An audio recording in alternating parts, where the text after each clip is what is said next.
Welcome to the Next News Network. Between the headlines, it is a beautiful Monday in Washington, D.C. right now. 79 degrees, partly cloudy, 36% chance of precipitation. It's 4:46 at the White House, and we've got the top stories from the White House and all the news from around the country with respect to the America First movement that is continuing to shame the Democrats all across the country. Good day. I'm Gary Franchi, Next News Network Chief White House Correspondent, delivering the latest White House news from the past 24 hours in partnership with our streaming ally, Trump Daily Post. Now, this hour begins with a major diplomatic win for President Trump, a high-level meeting with French President Emmanuel Macron that the White House is highlighting for breakthroughs on Iran, rapid progress towards the full reopening of the Strait of Hormuz, and fresh momentum on the ending of the Russia-Ukraine war. We'll also bring you the president's travel movements into Geneva and France, along with a quick look at his public appearance from last night's UFC event. Now, President Trump's meeting with President Macron clearly dominated the last 24 hours, with the White House emphasizing what it described as America First diplomacy delivering results. President Trump said, quote, "Emmanuel has been a special friend of mine. We've had a special relationship. We've worked on many deals together, and I'm happy to say that the deal is all signed." He also said, and the strait is already partially opened. As you know, they are doing a little hunting for a couple mines that they've already found, adding essentially ships are already starting to go out now, and on Friday it will be completely opened. From the pool report on the bilateral meeting, President Trump said that the Strait of Hormuz would be fully reopened by Friday, and pointed to broader gains from the agreement. He said, "I think a lot of great things are going to happen in the Middle East now. Very importantly, the oil is plummeting down and the stock market is shooting up like a rocket today." President Trump also underscored that any sanctions relief remain behavior-based, saying if they do what they're supposed to do, that would take effect. The president described Iran's current leadership as, quote, "very smart, strong, and very smart." And he also said we ended up making a deal. He also contrasted the coming document with the previous Iran framework, saying, "I wanted it to be released because it's a really powerful document. It's not like the Obama documents." On regional security, President Trump said that France could play a supporting role in keeping shipping lanes secure, and added on Lebanon and Hezbollah, "We do want to see if we can strengthen the Lebanon thing. Hezbollah, we have to have a little talk with them." President Trump also signaled that with the Iran file moving forward, the administration is turning hard towards another peace effort. He said, "We had a very good conversation yesterday with President Zelensky and President Putin, and I see maybe we can do something there. I really do think. I think they're both open to it. Now that it's finished, we're going to be focusing on that and see if we can get that one done." End quote. The White House pool also noted that a lighter moment during the Trump-Macron appearance, when President Trump congratulated Macron over a major French sports victory, calling it one of the more exciting recent evenings, and joking that for some it may have mattered even more than the World Cup. And from the travel pool, Air Force One touched down at Geneva Airport at 3:56 p.m. local time, traveling with the president were top administration officials, including Secretary of State Marco Rubio, Treasury Secretary Scott Bessent, Commerce Secretary Howard Lutnick, and Ambassador Jamieson Greer, along with senior White House staff. The White House pool said the president was greeted in Geneva by Swiss Confederation President Guy Parmelin, Ambassador Callista Gingrich, former Speaker Newt Gingrich, and Swiss protocol officials, underscoring the diplomatic weight of the visit. President Trump disembarked Air Force One at about 4:14 p.m. local time, greeted officials briefly, and then boarded Marine One to continue the trip. Now, Marine One landed at 4:44 local time in Avion-les-Bains, France, where the president was met by Ambassador Charles Kushner.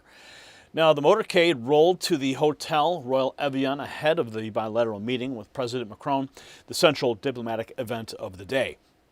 The White House says that today's schedule is centered on executive time and follow-up meetings tied to Iran deal implementation, Strait of Hormuz coordination, Middle East developments, and possible Ukraine talks.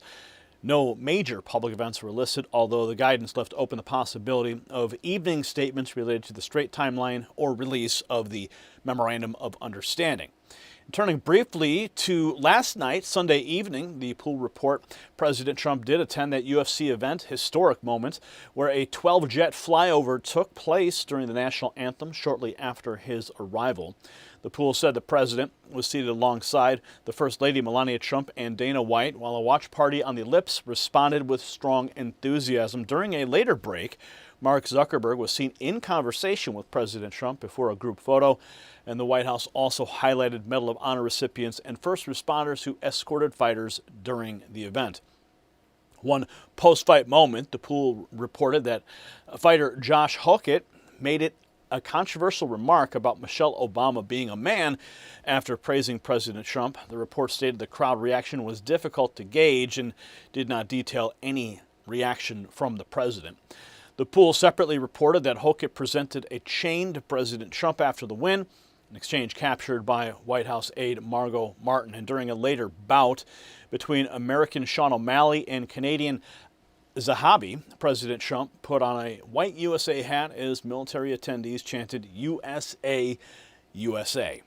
The Pool reported that the president applauded O'Malley's win and that Barron Trump was actively greeting guests approaching the president. Final Pool update noted that a B-1 bomber conducted another flyover downtown Washington late Sunday night. So that's the White House daily rundown, a day defined by President Trump's direct diplomacy with France, a concrete timetable for reopening the Strait of Hormuz, market-friendly signs of lower oil and stronger stocks, and a new push towards peace talks on Ukraine, all while the president maintained a visible public presence at home and abroad. Stay with us now as we have more news ahead.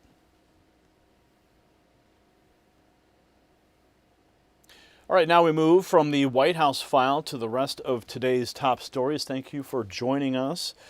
Yes, it was a wild weekend. I was actually at the Ellipse on Saturday, taking in all the festivities. If you were following me on X, you probably saw some of the posts there, or even on my Facebook. I did post some reactions there. Exciting. I mean, it was a remarkable moment, walking the grounds there, just knowing how close that we were to the White House, the sacred ground. And it really just felt like one of those amazing summer festivals. You know, I mean, overpriced beer and burnout pits. And I mean, the music was amazing. And just the spirit of freedom just flowing through the air. People just having a great time celebrating America's 250th birthday. And I'm glad that I was there. We'll have some more reporting on that with respect to some of the action that took place just yesterday. And we're going to get into all of that right now. But first, we're going to go to our latest from Iran.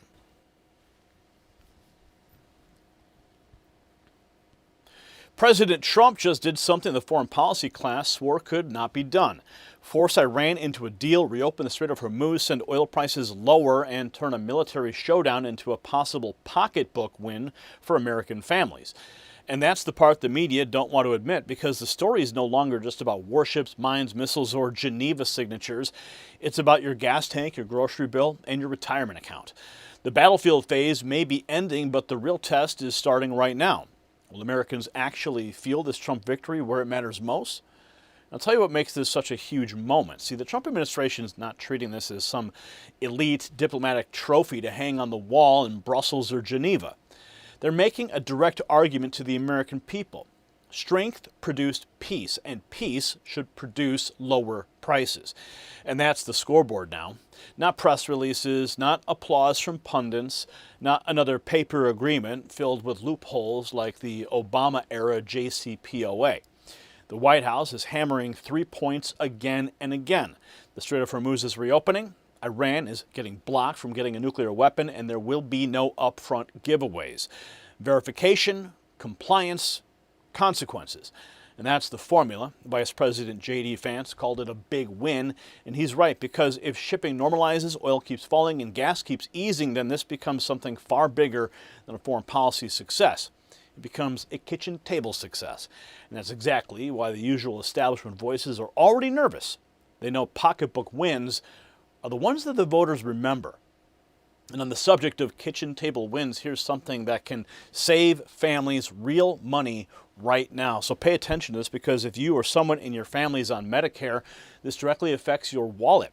Medicare is confusing by design. The mailers, the robocalls, the fine print, the commercials, it's all built to keep you overwhelmed, so you pick a plan and never look at it again. And that's the Medicare confusion industrial complex, and seniors are paying for it. Chapter, though, is simple by design. One call, one advisor. They look at your doctors, your prescriptions, and your needs, then help you compare plans clearly. Some people could save as much as $1,100 a year. So do not just assume your current plan is fine.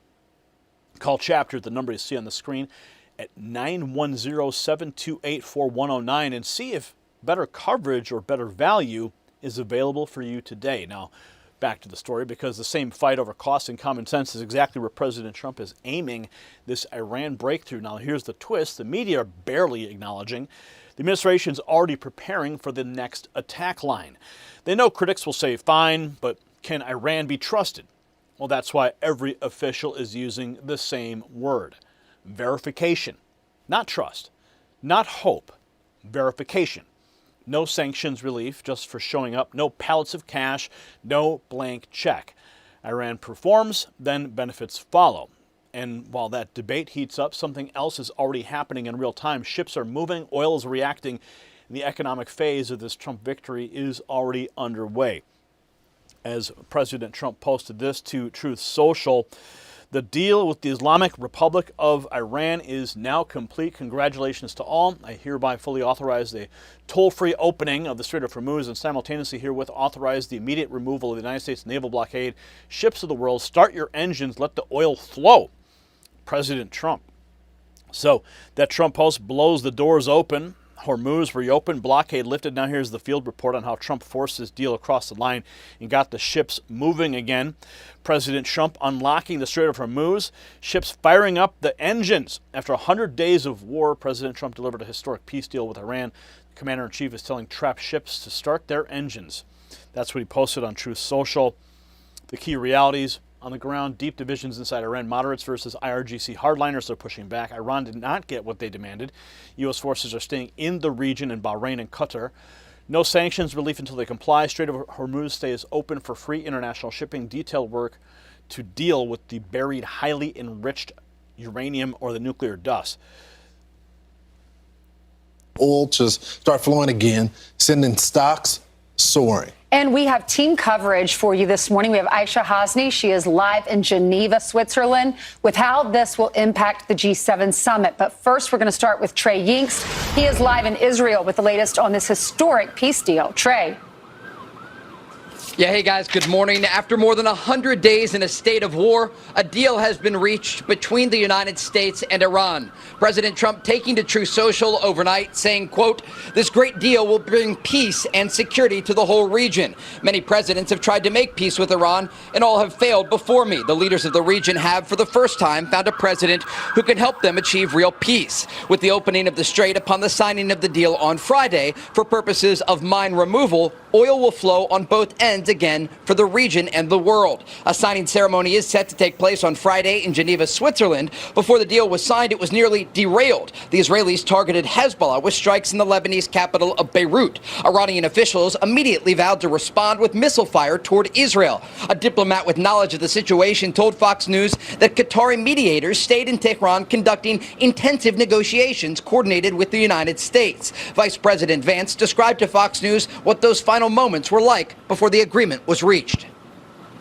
Could you take us behind the scenes of what that moment was like leading up to this deal actually being signed? After the Israelis struck Beirut, we were very worried, and we saw a lot of evidence that the Iranians were going to launch a large number of missiles at the Israelis. With our communication with them over the course of getting to this signed peace deal, they assured us that they were not going to respond to the Israelis, and they were going to sign this agreement and get to peace. Now, of course, you always have to verify these things, Trey, and we know that there are a lot of people in the Middle East who do not want to make this deal happen. So the headline is set. Peace deal's done. Oil flowing. Markets cheering. Next, another look at Trump's announcement as Fox hammers home what this means on the ground right now. President Trump stuns the world. Gulf countries like Saudi Arabia, Qatar, and others to normalize ties with Israel in the aftermath of Operation Epic Fury. Because again, the vision here for the president is a Middle East where there isn't a constant state of war, but rather opportunity and prosperity for countries across the region. And so it's a significant announcement. Certainly there is still a lot of work to be done. There is a big difference between signing and implementing a deal. But this is a major first step toward peace in the region, and the president has gotten this deal across the finish line that will now immediately open the Strait of Hormuz, free those vessels that are currently trapped in the Persian Gulf, and now enter into these detailed negotiations on Iran's nuclear. So the immediate movement in the Strait, major first step towards peace. Now the focus shifts to the G7, where even foreign leaders are scrambling to back Trump after the so-called experts said it could not be done. President Trump went to the G7. He left very early this morning, about 3 a.m. And in France, world leaders are stunned at his success. Here's some of the feedback. More to come, but the president is coming here to the G7 with the wind at his back. All of the G7 leaders have now congratulated President Trump. They're welcoming news of this agreement. And Italian Prime Minister Giorgia Meloni put out this statement immediately after this deal was announced overnight. She said, "We stand ready together with our partners and without prejudice to the necessary authorization from Parliament to contribute to an international naval presence to support the full reopening of the Strait of Hormuz." She also called for the hostilities to end in Lebanon. Now, remember, it was last G7 summit in Canada when the president left early. He left a day early amid tensions between Iran and Israel. And then he faced major pushback from the G7 leaders who have never supported strikes on Iran in this Iran conflict. They've been very frustrated with the closing of the strait, the rise in energy prices. So all of this now, as the president arrives here, it really sets up a really interesting political situation for him when he sees these leaders in person again. Now, the president took off from Joint Base Andrews overnight, headed here for Geneva en route to France. And there is a lot outside of Iran on the table as soon as he lands. We're told that he'll address economic growth. He'll talk about illegal immigration and also artificial intelligence. Russia's war against Ukraine also top of mind. Ukrainian President Volodymyr Zelensky posted on X yesterday that he spoke with the president on his birthday, and he says the two will discuss more about the war at the summit. Security also is super high in the area around the Evian-les-Bains area. The French boat patrols are out. They can be seen on Lake Geneva. And we're hearing some 16,000 French police and troops have been deployed. Also over the weekend, shops and hotels were boarded up as protests were kicking off. And you'll remember it's been violent at these summits before. Protesters smashing storefronts. So Trump got the result. Now the allies are lining up behind it next. The comparison the media hates. The deal versus Obama's cash-first disaster. Here's the U.S. ambassador to the United Nations. This is going to be, in terms of any unfrozen assets or sanctions relief, what's called pay for performance. There will not be upfront cash, so to speak, that we saw in the Obama deal and the JCPOA with literally pallets of cash because the Iranian banking system was dysfunctional being flown in.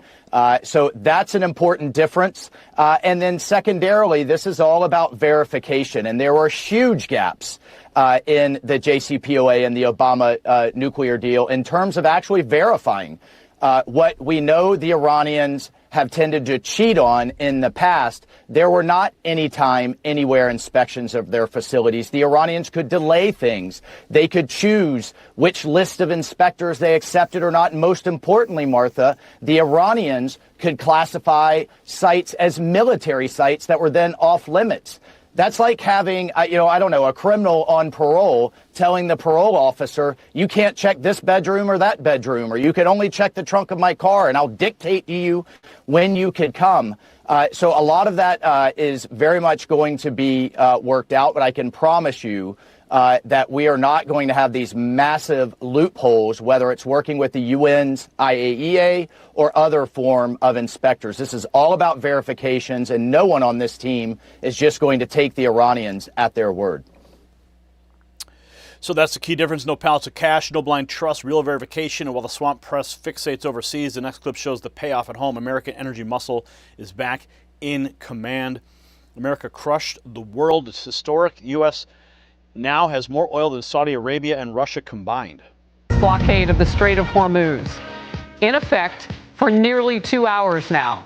A ship tracking firm reports 121 empty oil tankers are making their way to the United States of America. So as ships reposition and American energy takes center stage, the panic over shortages starts to crack next. The number every family watches: gas prices.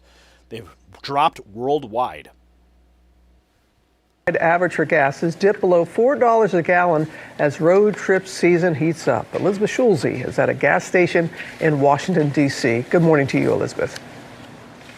Good morning to you, Robin. Oil prices are sharply lower this morning on news of that deal to reopen shipping through the Strait of Hormuz. And already we are seeing some relief here at the gas pump. The national average for a gallon of regular gas now $3.99. It's the first time it's been below $4 since April. In about half of all states, mostly in the South and in the Midwest, gas is already below that $4 marker. So for perspective, the cost to fill up a mid-sized SUV like a Toyota Highlander, on average now $72. 1 month ago, it was $81, but before the war, it was $53. So we are still above that pre-war level. We have seen the U.S. and other countries dip into their oil stockpiles to try to alleviate prices, and the U.S. Strategic Petroleum Reserve is actually now on track to reach its lowest level since 1983.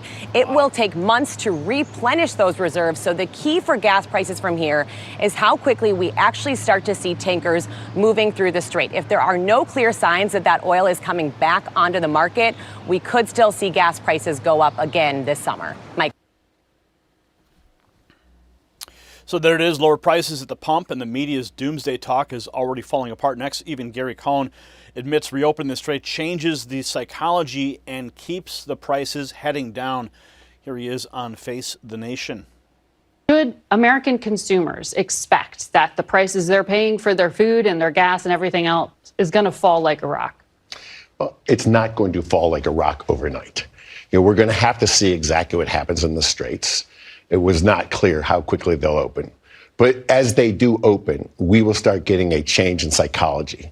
People will start thinking that prices are going down and they will continue to go down. When you're in an upward price environment, people tend to fill their tanks up early because they think the price is going to be higher next week, and they tend to not let their tanks go down. When you're in an environment when you think the price is going to get cheaper, people tend to drive their cars till they're almost empty because they think the longer I wait, the cheaper gas will be. So we're going to be in a psychological change when the straits open and as oil starts flowing out. We will start to see some impact. We've actually already seen some impact. Where gas prices are, I won't say but they're 10% off their recent highs. Yeah. And if we open the straits, I think we'll continue to see these gas prices come down. But as you also point out, it's not just the price of gasoline. It's the price of groceries. The price of energy feeds through the entire economy. It feeds through manufacturing. It feeds through delivery. It feeds through everything we consume as daily consumers. And what you're talking about prices, you're talking about the price at market, but for the price for consumers, if companies have already jacked up the price of food, are they really going to bring it back down? Well, they will bring it back. The price of energy will come back down. Yeah. So the energy component will come back down.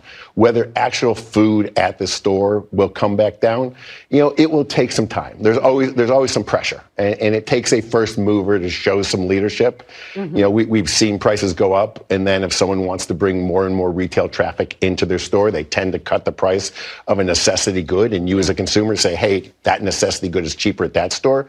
I then go into that store, and the other store needs to match their price. So the open market will drive prices down over time. So it's not just the MAGA talking point. Even the suits are conceding energy reliefs on the way. Meanwhile, Hakeem Jeffries gets cornered when he tries to rewrite the brutal price pain Americans live through under the Democrats. Good day, New York. Oh, yeah. Watch this. Which is going to make their life the gas better. prices were this high under Obama, too. So, well, listen, no, and Biden. Well, I'm not. Right, President Biden? Didn't we have gas prices at over $5? No, well, there were gas prices in the immediate aftermath of and I remember eggs were like $12 a dozen. Yeah, Hakeem Jeffries couldn't defend the record because the record's awful. Higher gas, higher groceries, more pain. Next, JD Vance lays out why Trump calls this a big win for America. Well, first of all, I do think it's a big moment for the United States of America, thanks, of course, to the president's leadership and the hard work of the entire team.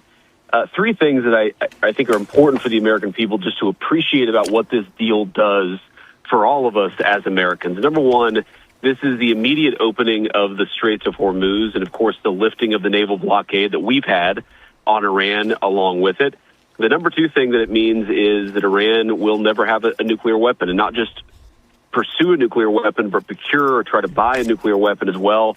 That's built into this agreement.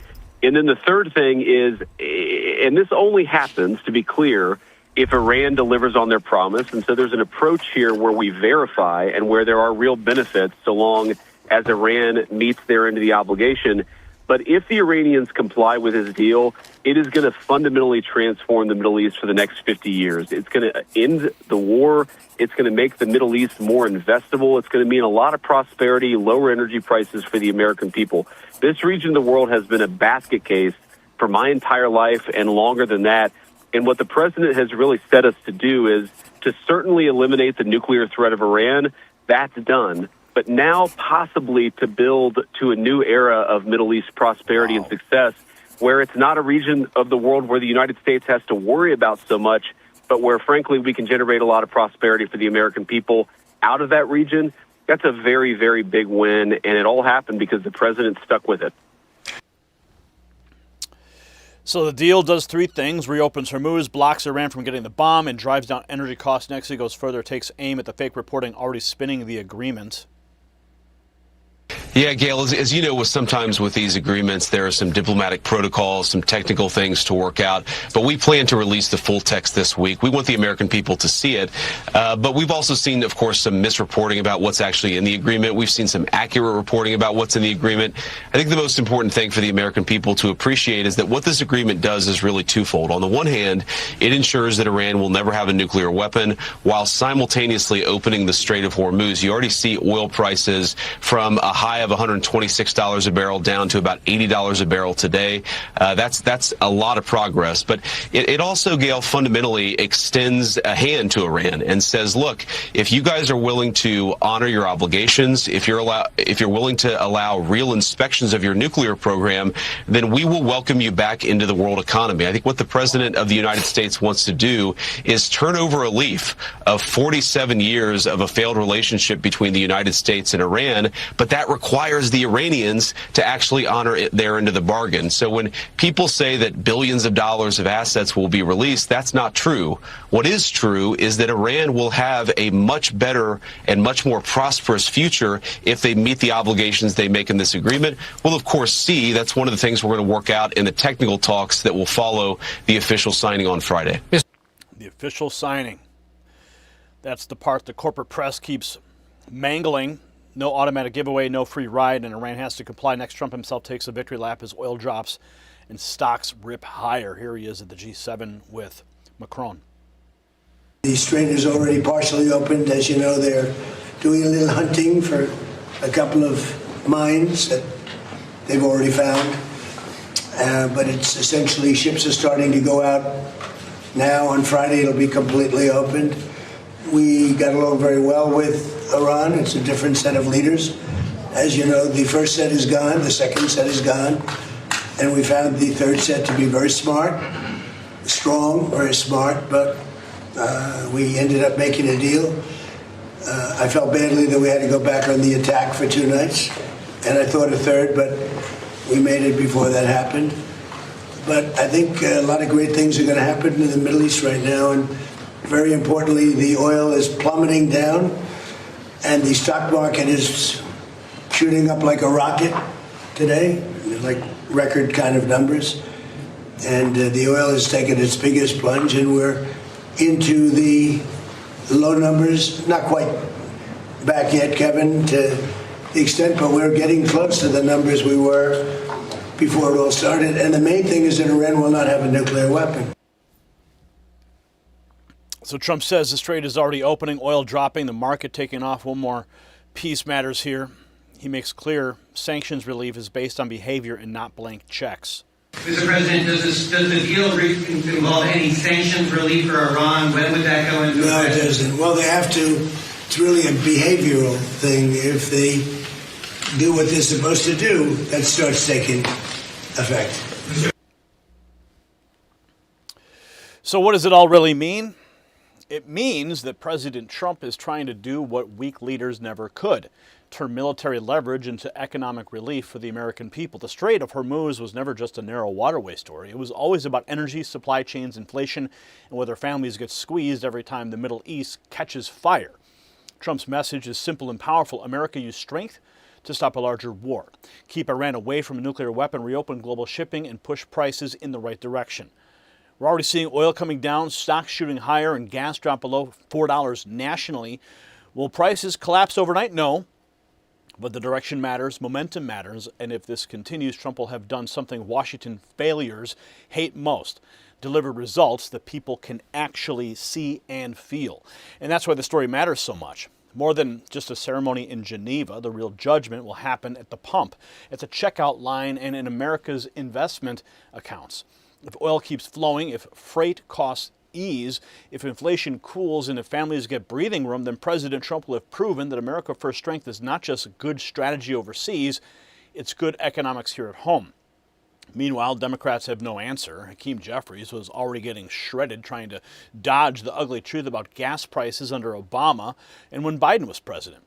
The lefts can sneer all they want, but voters remember pain in their wallets, and they remember who fixed it. Now the question is simple. Do you believe that this Trump deal will lead to lower gas prices and grocery costs for Americans? Yes or no? Drop your answer in the comments. Share this with somebody who needs to see it. And if you want more unapologetic America First coverage, subscribe to Next News Network right now. But do what thousands of patriots have already done before you. They've texted the words raw feed to that number you see on your screen, 844-840-4963. We're bypassing the middleman, going direct to you, sending you the news and information that you need to make informed decisions. And make sure you celebrate these big wins with America 250 right here. Go to the merch shelf below this video or check out shop.nextnewsnetwork.com.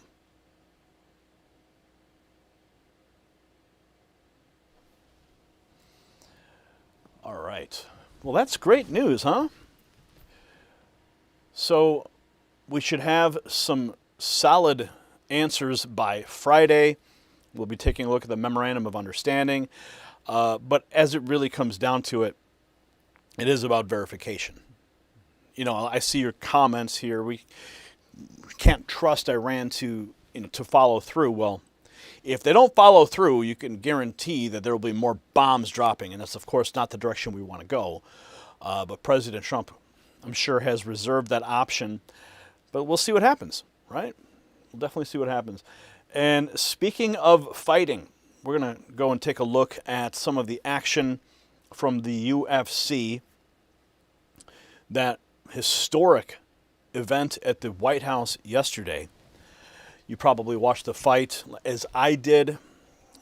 Just an amazing experience to see it all happening right there on the White House grounds. So we're going to go and get you the highlights from that.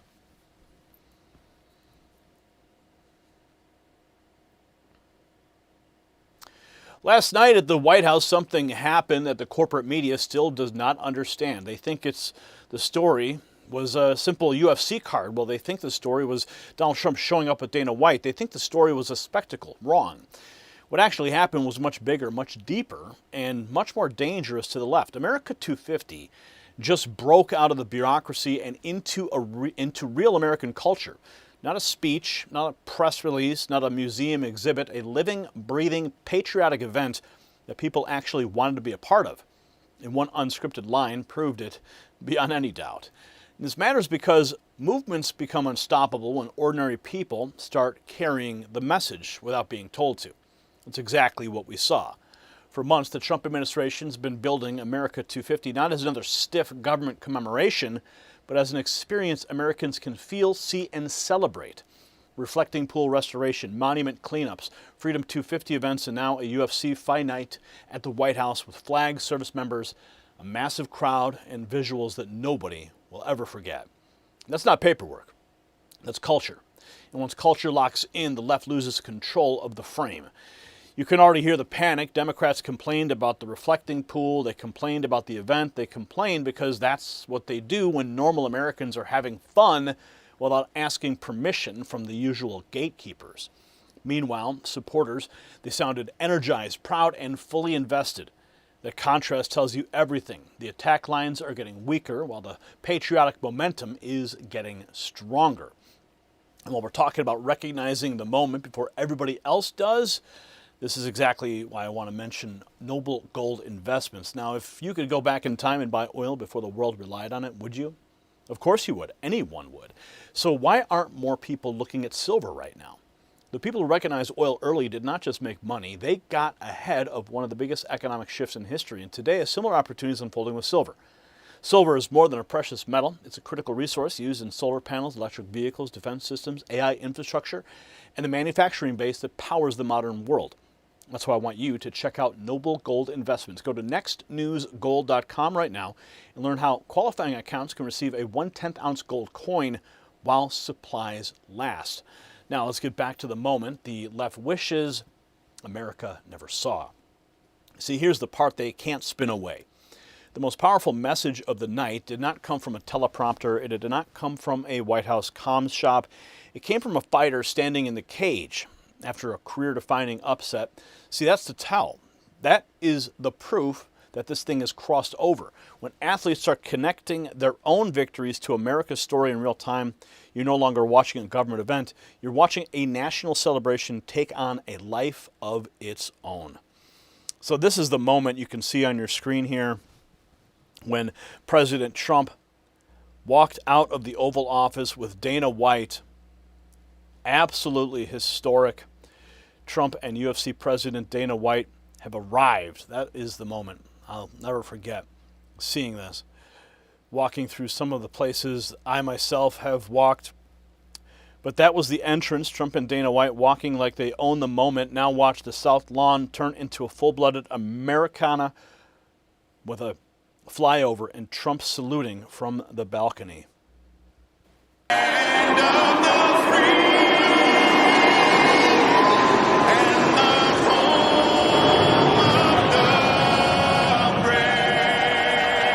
Wow.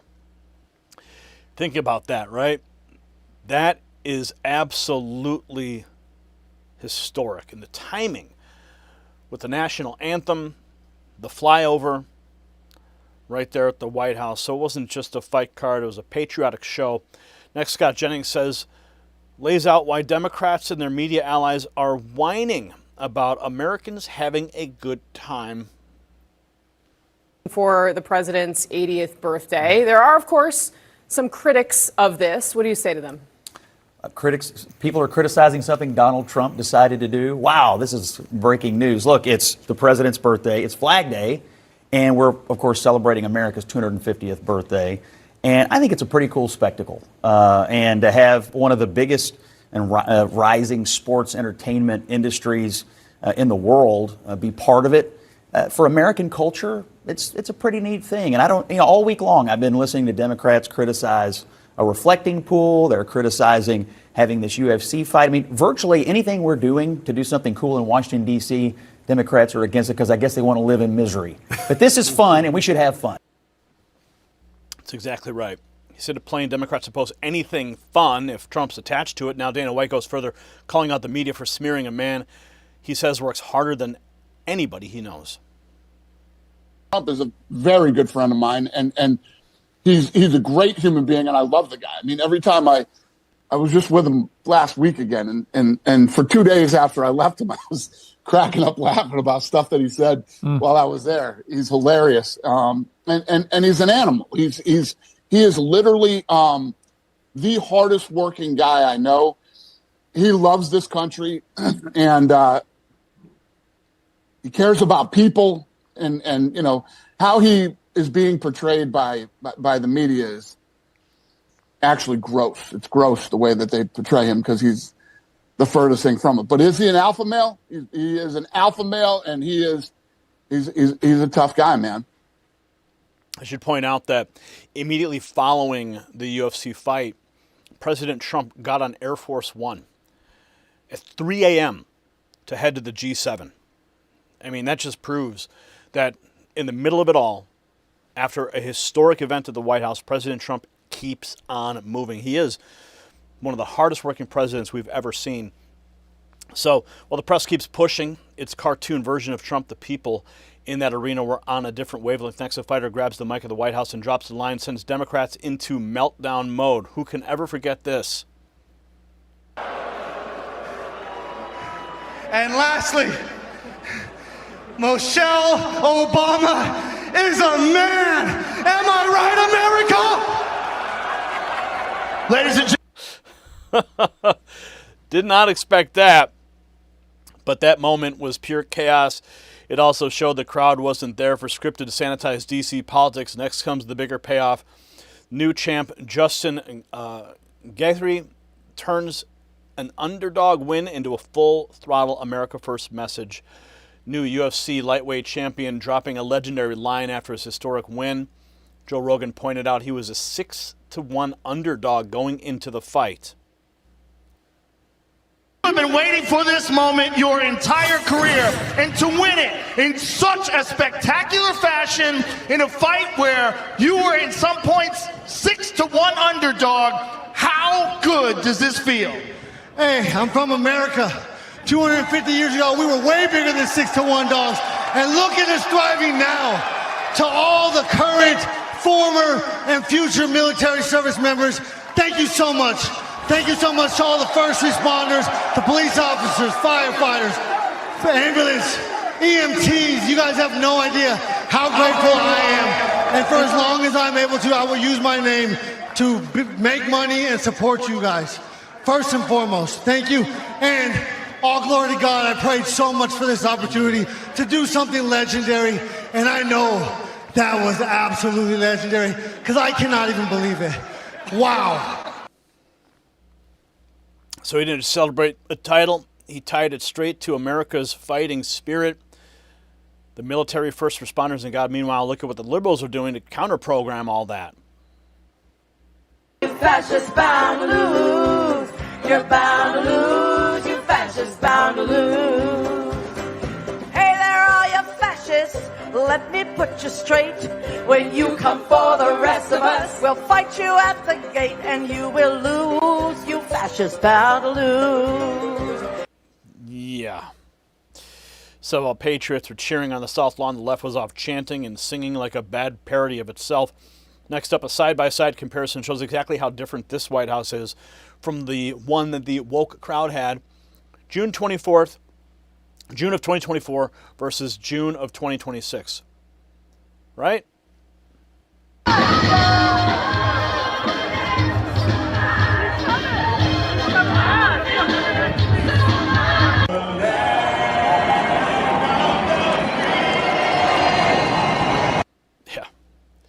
Need I say more? The contrast's hard to miss. Rainbow spectacle on one side, red, white, and blue on the other. Next image drives it home with a very simple message from Trump Daily Post. We are not the same. Biden, June of 2024. Trump, June of 2025. All in one frame. We're not the same. Even overseas, in France, Trump is still talking about the White House fights and congratulating a winner on the world stage. Listen.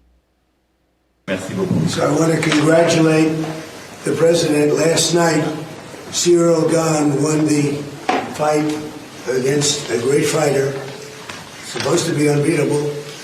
And that was Cyril is from France. Did you watch the fight? Yeah. Not in direct, but I saw it this morning. That was a great fight. It was a great evening at the White House. I was very proud. Seriously. So the event didn't just dominate at home. Trump was still bringing it up. Beside Macron and back in D.C., even CNN had to admit what came next, the teardown of the massive South Lawn production. They write that the moment UFC Fight Night attendees were fully evacuated from the White House South Lawn and the Ellipse, crews began an extensive cleanup process, breaking down a massive production setup, an effort that's slated to take more than a week. So it's going to take about a week to clean it all up. CNN can count the cleanup crews all at once. The real takeaway is how huge this thing was. Next, we get a look at the Freedom 250 atmosphere. This is some of the images that I took while I was there on the ground. I had secured a UFC belt while I was there. And I was walking around. People thought I was a UFC fighter. So, of course, I leaned into it a little bit. Had some fun with it. But these two servicemen saw me walking with it, and they asked to take a picture with it. I said, absolutely. Go ahead. Here, take this picture. And I handed it across the rail. Let them take the picture. You can see just how excited they were to hold a UFC belt. Here's me wearing the belt outside of, this was on the ellipse, holding my UFC belt that I got there on the ground. And then here's another picture. Yeah, certainly an amazing event. You can see the Washington Monument behind me, UFC Freedom 250. Everybody was lined up to take pictures there, and I want to make sure I got a picture with it myself, holding that belt. Absolutely amazing evening on the ellipse. So, Justin Gaethje said it better than any consultant ever could. I'm from America. 250 years ago, we were bigger than 6-to-1 dogs. That was it. That was the breakthrough. In one sentence, he tied his upset win to the American founding, then thanked the military service members, first responders, police, firefighters, and gave glory to God. No script, no memo, no handler, just instinct. That's why this night matters. America 250 is no longer something the Trump administration is trying to sell. It's something people are starting to own. Add in Trump and Dana White arriving to huge energy, the military imagery, the White House backdrop, even Trump praising the event afterwards from France, and you could see the formula working. Patriotism became participatory. And, of course, that is why the media's cleanup shots and the left's bitter little counter-programming missed the point completely.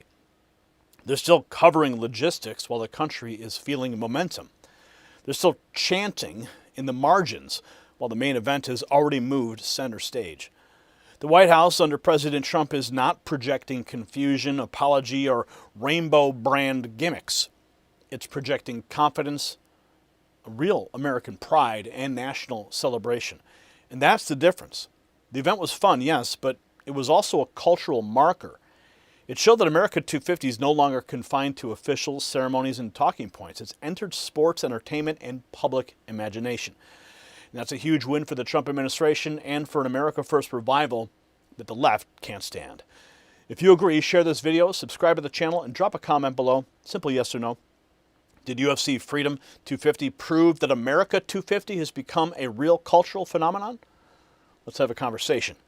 And let's make sure that you stay connected with the Next News Network, despite what the algorithm decides. Yeah, those notifications you never get, well, we found a solution for that, and thousands of patriots are already benefiting from it by texting raw feed to 844-840-4963. We're cutting out the middleman, going direct to you with one simple text message every night to keep you on the inside loop when the notifications never arrive. So make sure you do text raw feed to 844-840-4963. And make sure you are still celebrating America 250.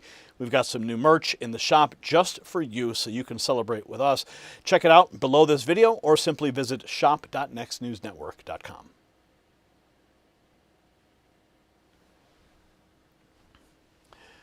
All right.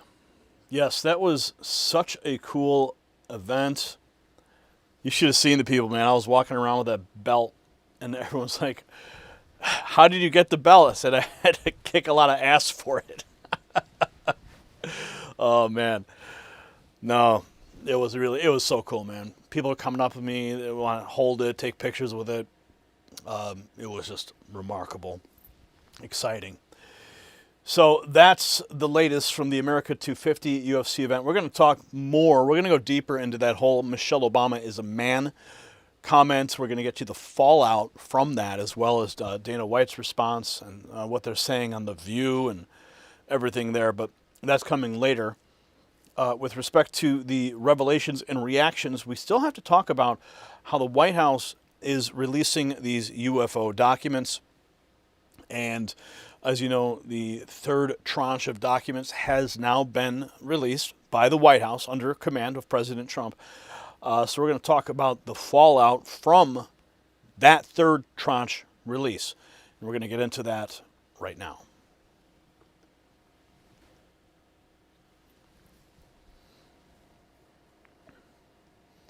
Tonight, the biggest UFO story in America is not a glowing orb or a viral clip or even a whistleblower. It's bigger than that. New file drops, new eyewitness details, and new comments from insiders tied to the Trump administration are changing the entire argument. The question used to be simple. Are these things real? Well, that's really not where this is anymore.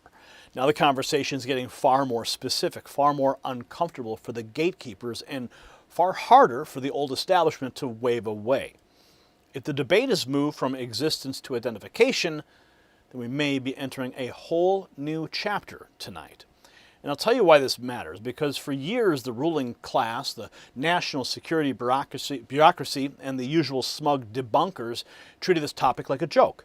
If you asked questions, you were ridiculed. If pilots reported encounters, they were brushed off.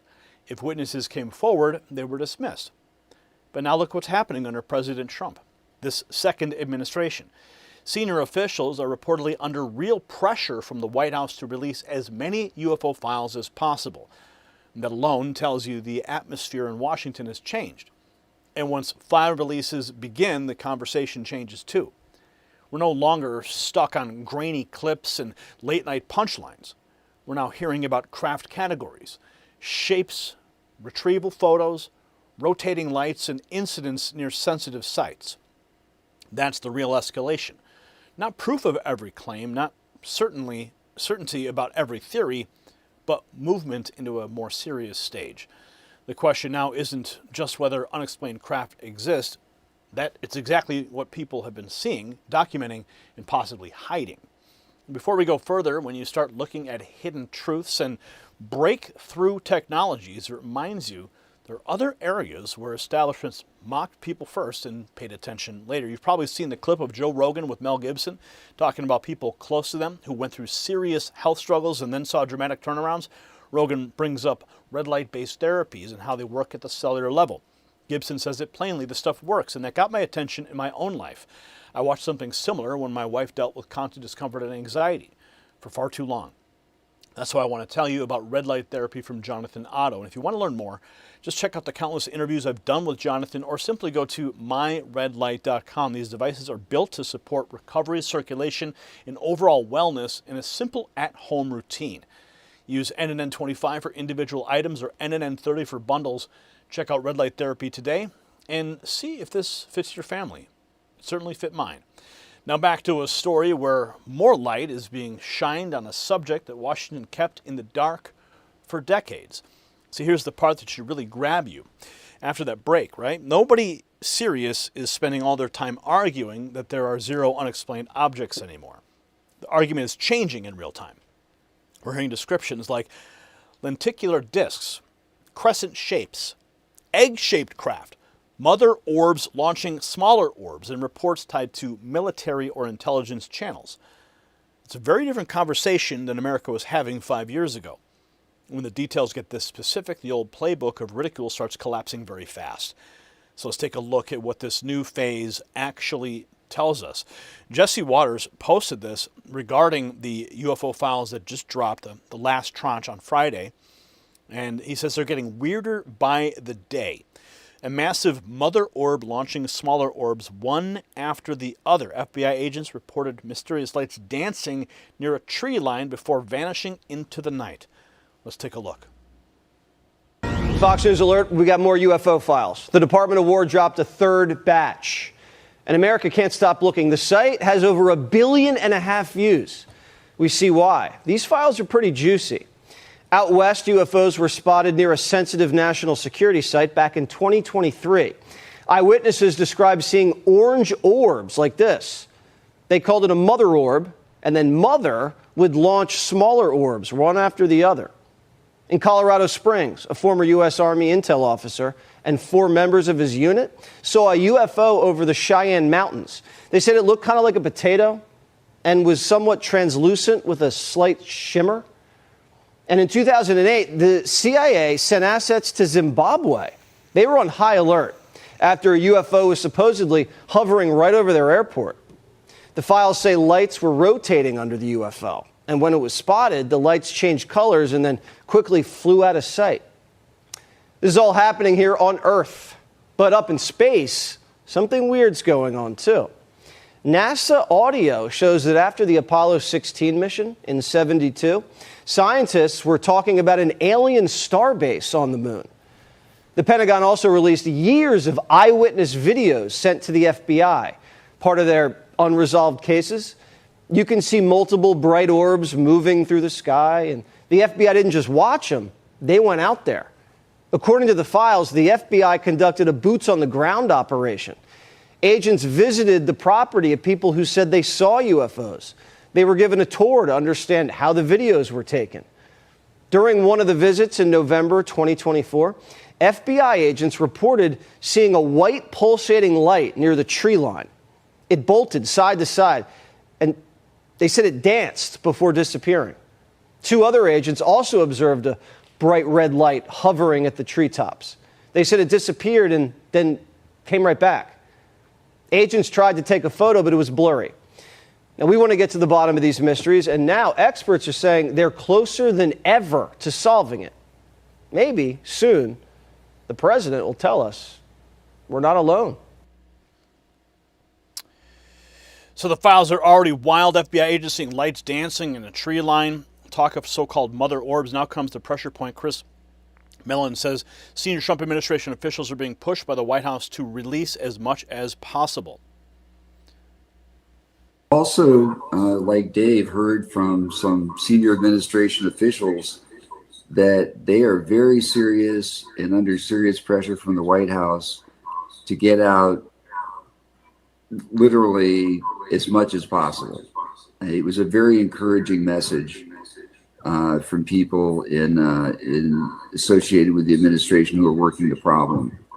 And they asked me what I would prioritize, and I gave them some suggestions. So if the White House really wants more out, the next piece shows why the gatekeepers are nervous. David Grutch says he personally saw crash retrieval photos and descriptions of recovered craft that changed his entire worldview. Did get access to crash retrieval photos and everything, so I've seen the recovered vehicles and everything. So I would say that's probably the most stupendous thing, earth-shattering thing that changed my worldview when I got access to some of that years ago. And I do hope the administration, and I think they will, release that information in a further drop. David, I gotta just jump in real quick there and give you a chance to talk about these crash site vehicles, because you got the hair on my wrist standing up. Just real quickly, I don't want to filibuster Joey here, but I'm very into this. You got it. Tell me about these crash sites that you've seen personally. Yeah, a lot of them looked like what we saw. Some of the reporting dropped on Friday. There was a 1948 memo from the Chief of Naval Operations that discussed the flying disc pandemic that they were having, and they were enlisting help of the Air Force Intelligence Service. A lot of it was lenticular discs. Some was crescent moon shaped. I call it the flattened sunfish. There's a bunch of different morphologies that the U.S. government has recovered, from eggs to discs to crescent moon, boomerang type vehicles. And I got a small smattering sample of that of ones that have landed or crashed on the surface. So he didn't just hint at it once. More detail.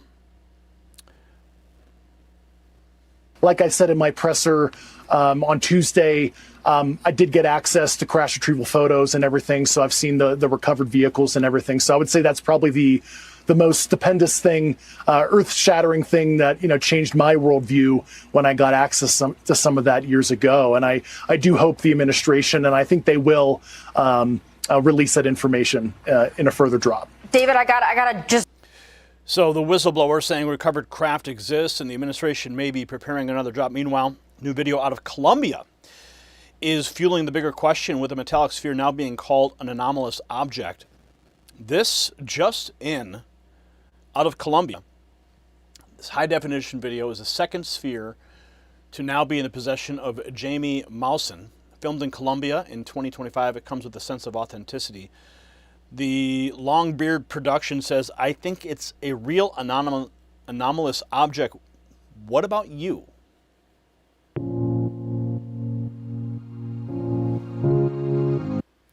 So, I mean, it could just be a balloon, but who knows, man? Looks like it's changing course, too. Okay. This out of Colombia.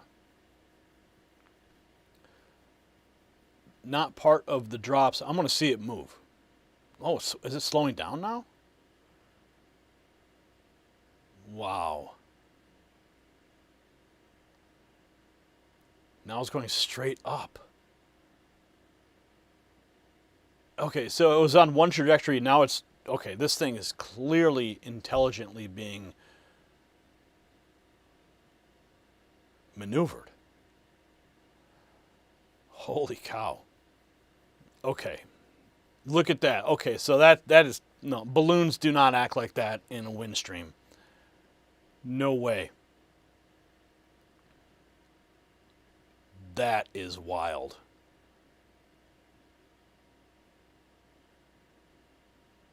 That is insane. Whoa, now it's shooting up. Look at that. It's hovering. June 7th, 2025. Yumbo, Colombia. So the Sphere video adds to the pile of evidence that Americans are being told to ignore. Next, Steven Spielberg weighs in, says latest Trump-era file release is enough to convince him that something is visiting Earth. As you know, the film Disclosure Day has just hit movie theaters this weekend. And he's, Steven Spielberg, doing the media rounds. What do you know about aliens that we don't know? Do you believe in them? Do you, and then Coleman, I want to know what you think too. Do you, are you a believer?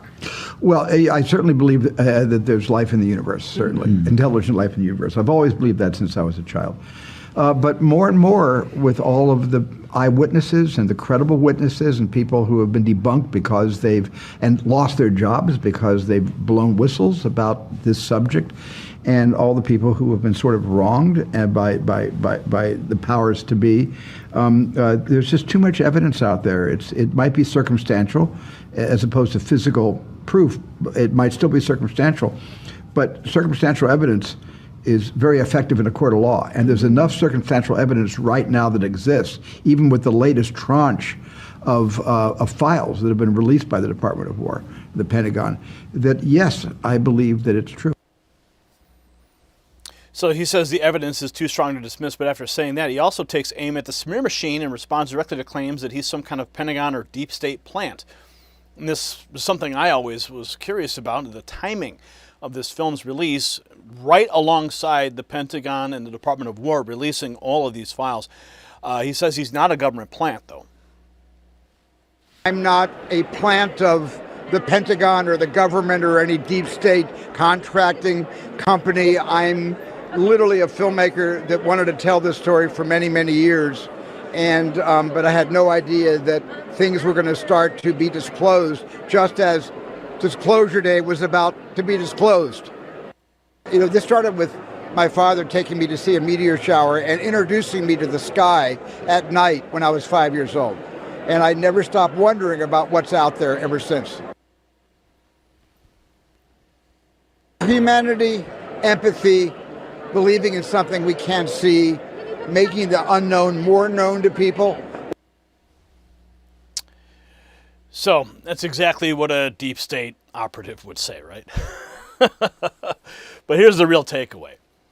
The disclosure movement is entering the evidence phase. First came eyewitnesses, then military video, then hearings, then whistleblowers, then official releases. Now we're hearing discussion of categories of evidence: photos, recovered objects, morphology, crash retrievals, and patterns across decades. David Grush matters here not because he merely repeated an old allegation, but because he got more specific. That makes the claims tougher to dismiss and tougher to fake. Add in reports that the Trump White House wants as much information released as possible, and you can see why the story is accelerating. The core question is no longer just, is something happening? The core question is, what exactly is it? That's where serious investigation begins. And that is why tonight's headline is not simply aliens, orbs, or one celebrity comment. The headline is that the conversation itself has advanced. When even mainstream figures like Steven Spielberg openly say the latest files strengthen the case, the stigma keeps fading. When the public sees a strange sphere from Colombia, people no longer instantly laugh it off. They ask whether it fits a wider pattern.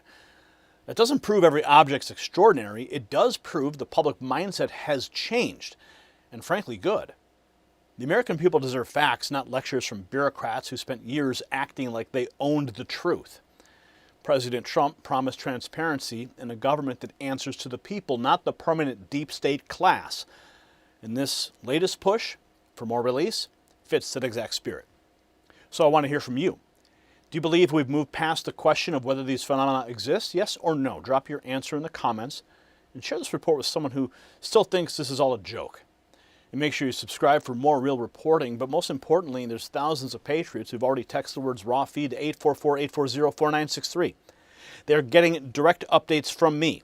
When YouTube algorithm decides that we no longer matter or the notifications never arrive like you depend on, we're going to make sure you stay connected with insider access directly to the Next News Network. So make sure you text those words to that number on the screen, and make sure you're celebrating America 250 with us.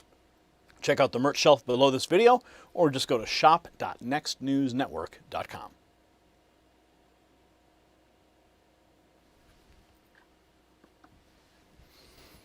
Okay, moving right along. Let's see where we're at right now.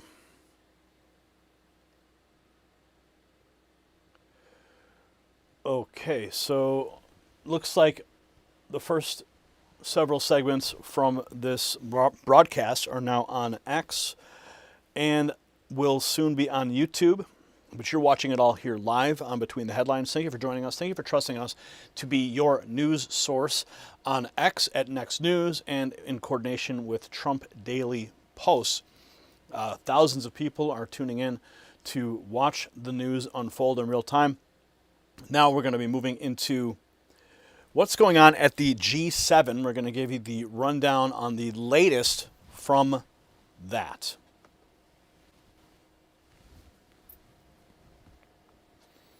While the media fixates on handshakes in France, President Trump just revealed something much bigger. This is no longer a debate over whether an Iran deal is coming. The Trump administration is already talking about implementation, enforcement, shipping lanes, sanctions sequencing, and releasing the actual memorandum of understanding. That means the conversation has moved from theory to proof. And when Trump says ships are already starting to move and the strait will be fully open by Friday, that's not diplomatic theater. That is a measurable America First result. So why is the corporate press pretending this is just another G7 photo op? I'll tell you why this matters. Because for months, the establishment class treated the Iran story like another endless Middle East process, long on promises and short on results. But President Trump arrived in Europe after a 3 a.m. departure from Washington, landed at the Geneva airport, then headed into the G7 with a very, very different message. Progress is no longer abstract. Trump said the strait is already partially open. Ships are starting to go out now, and by Friday it will be completely open. That's the test, not speeches, not spin, not the kind of paper agreement America got from the Obama years. Real movement, real commerce, real relief in energy pressure. Trump also pointed to oil prices dropping and the stock market surging like a rocket, connecting diplomacy directly to economic confidence. And when he praised Emmanuel Macron as a special friend and said they've worked on many deals together, that told you the next phase has begun. Crisis management is giving way to coalition management, with America leading from strength. And as global trade routes reopen and smart investors look ahead, this is exactly why our partner Noble Gold Investments deserves your attention right now. And if you could go back in time and buy oil before the world relied on it, would you? Of course you would. Anyone would. So why aren't you buying silver right now? The people who recognized oil early didn't just make money, they got ahead of one of the biggest economic shifts in history. And today a similar opportunity is unfolding with silver. Silver is more than a precious metal. It's a critical resource used in solar panels, electric vehicles, defense systems, AI infrastructure, and the machines powering the future. That's why so many Americans are taking a hard look at it right now. Visit nextnewsgold.com to learn more from Noble Gold Investments, and depending on your qualifying purchase, you could receive a 1/10 ounce gold coin while supplies last. Now, let's get back to the part the legacy media really doesn't want to admit. President Trump is showing the receipts. Because the biggest line out of France was not about the G7 at all. It was Trump saying he wants the MOU released pretty soon. Because in his words, it's a very powerful document. And not like the Obama document, which he called terrible. But think about that. White Houses do not rush to publish agreements they think will hurt them. They publish when they believe the text proves the case. And that means the next battle is no longer over headlines, it's over verification, compliance, and whether the results become impossible to deny. So we'll get you some of the latest now here. Following a 3 a.m. departure from Washington, here's President Trump arriving at the G7 airport, Geneva airport.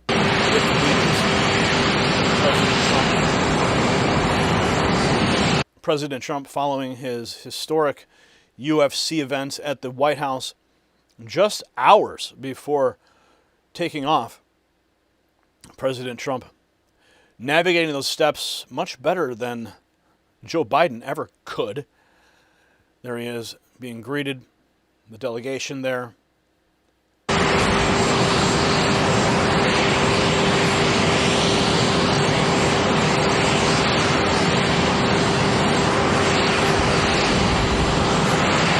So President Trump arriving in France with the wind at his back, not just after a historic UFC event, but after being able to broker a concrete deal with Iran, bringing this chapter of conflict to a close.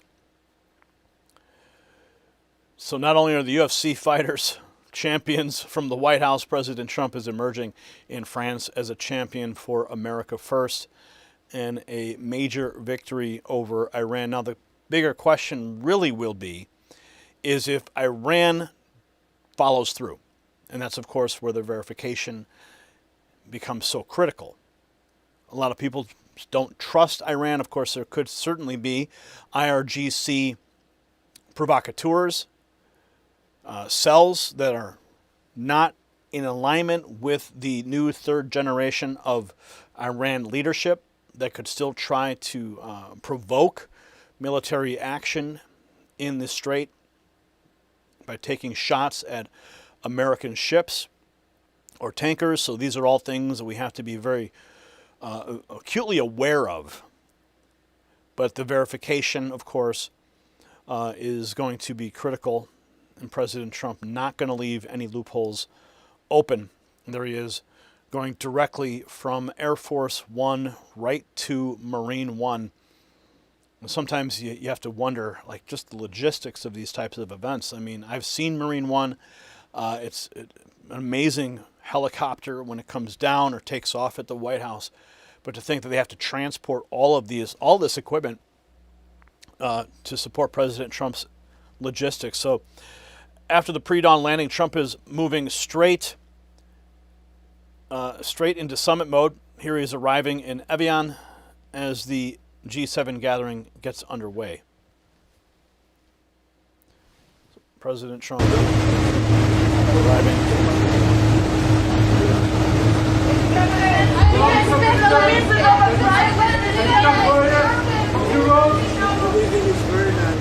Will you meet Geneva on Friday, Mr. President? Will you meet Zelensky? Are you happy with the Shouting something to the press there, going on to his meetings. He's on the ground, cameras rolling next. He joins Emmanuel Macron and Brigitte for the summit photo op the media always obsesses over. Andrea, First Lady, is talking? Yeah, she's here as well. You're both here. Right. President LFS. Welcome again.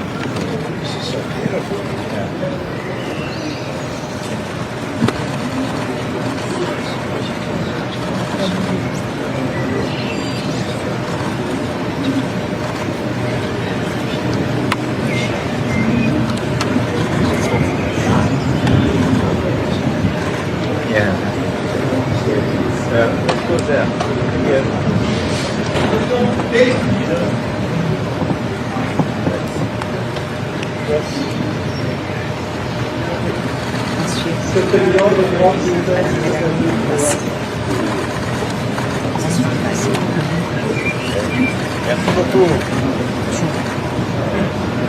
Thank you.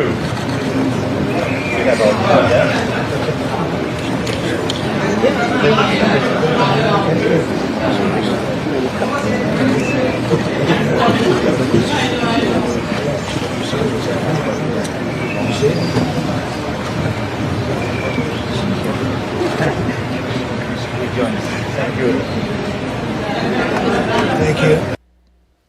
So the formal handshake moment. Trump doesn't do empty choreography long. Up next, he turns to Macron and opens with a very Trump move, congratulating France over the big UFC win. Merci beaucoup. So I want to congratulate the president. Last night, Cyril Gane won the fight against a great fighter, supposed to be unbeatable, and that was it. Cyril is from France. Did you watch the fight? Yeah. Not in direct, but I saw it this morning. That was a great fight. It was a great evening at the White House. I was very proud. Seriously. Definitely a great night at the White House prior to his departure. So after the light exchange, Trump gets down to business with Macron, lays out the relationship talks, shipping through the strait, and starts drawing a hard contrast with Obama's failed Iran deal. Emmanuel has been a special friend of mine. We've had a fantastic relationship.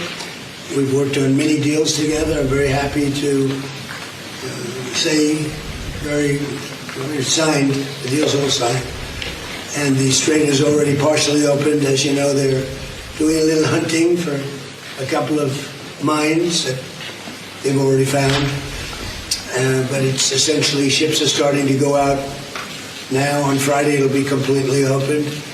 We got along very well with Iran. It's a different set of leaders. As you know, the first set is gone, the second set is gone, and we found the third set to be very smart, strong, very smart, but we ended up making a deal. I felt badly that we had to go back on the attack for 2 nights, and I thought a third, but we made it before that happened. But I think a lot of great things are going to happen in the Middle East right now, and very importantly, the oil is plummeting down, and the stock market is shooting up like a rocket today, like record kind of numbers. And the oil has taken its biggest plunge, and we're into the low numbers, not quite back yet, Kevin, to the extent, but we're getting close to the numbers we were before it all started. And the main thing is that Iran will not have a nuclear weapon. They fully agreed to that with strong policing powers, and they won't have a nuclear weapon, which is what it was all about, because they probably would have used it if they had it. So we had 2 big moments when they terminated the JCPOA, that was the Obama deal, the Barack Hussein Obama deal. And when I terminated that, it was very important because it was a road to a nuclear weapon. It was a horrible deal for the United States. It was a deal where billions of dollars was given to Iran. It was a deal where $1.7 billion in cash was put on a Boeing 757, I guess, right? But it was put on a big, beautiful Boeing 757. They needed a Boeing 747, to be honest with you, because there was a lot of cash. $1.7 billion was taken out of the banks and given to Iran. And on top of that, tens of billions of dollars was paid. So they tried to bribe them to make a deal, and that didn't work. It never works. And we've done a great job. And hopefully it's going to be a good relationship, and we're going to get along. And if we don't, we go back to where we started, but I don't think that's going to be necessary. The Iran deal that we made is going to bring a lot of success to the world because the oil was really clogged up there for a while. He would call me on occasion and say, "Come on, please, let's go with the oil prices." But the oil is coming way down, so I'm very honored by it. I want to thank you for your help. You've always been a help, and it's an honor to be with you. We had a very good conversation yesterday with President Zelensky and President Putin, and I see maybe we can do something there. I really do. I think they're both open to it. So I'm going to, now that this is finished, we're going to be focusing on that, see if we can get that one done. 25,000 people a month are dying, mostly soldiers, and that shouldn't happen. But had two very good conversations yesterday. We'll be talking about it. And we had a really exciting, I think maybe one of the most incredible evenings in the history of the White House. We had an evening last night with the fighters, and I was very happy. I called last night, very late last night, to congratulate you, because in the heavyweight division, a French fighter won. I don't know, is that maybe more important than the World Cup? To some people it might be. To some people it might be. You have a good team in the World Cup. Very good team, but you have good fighters too. And you're a great country, and it's an honor to be with you. Thank you very much. So those are the remarks from President Trump with Macron there at the G7. Exposing the old Obama sellout, saying the new arrangement comes from strength, not bribery. Now a reporter presses him on sanctions relief. He makes clear Iran gets nothing unless its behavior changes.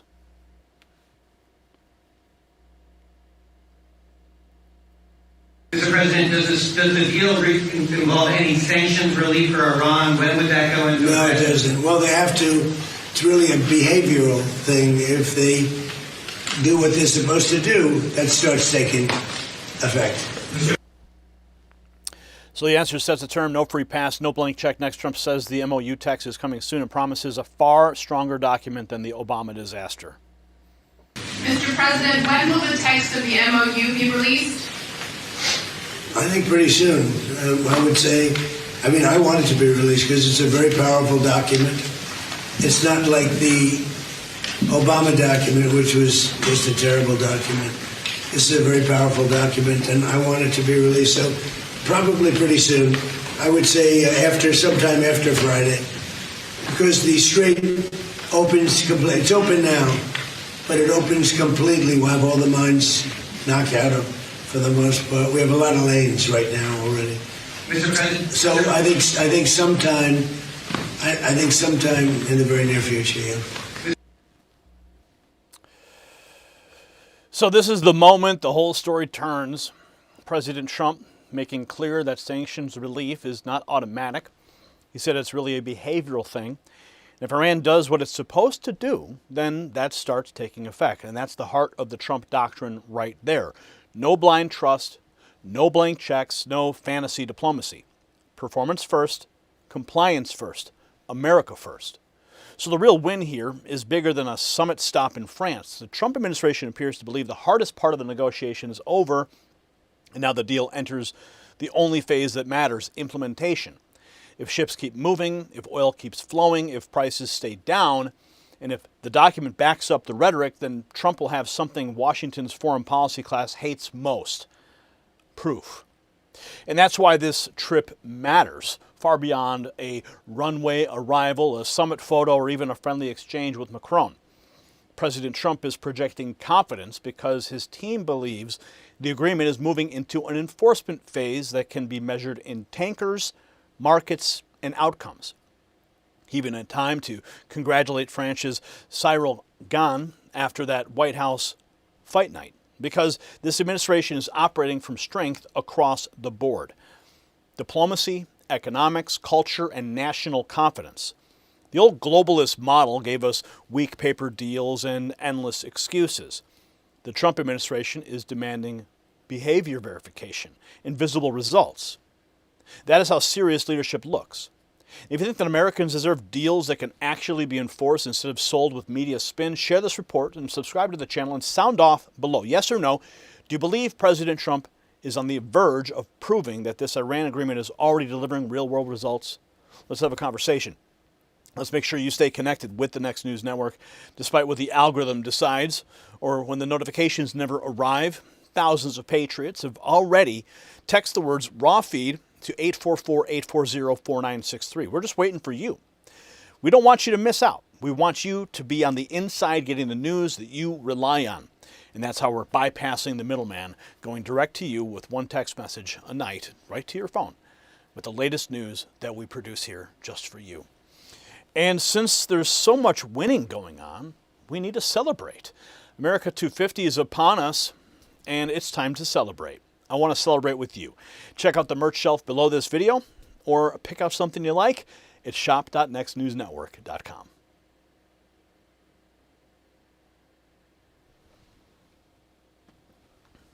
So much winning. So much winning is going on. It's great to see everybody here. Yes, the texts that we send out drop every night at 8:45 p.m. Central Time. Yes, we are also tracking what's going on with Gavin Newsom in the background. We'll have more on that tomorrow.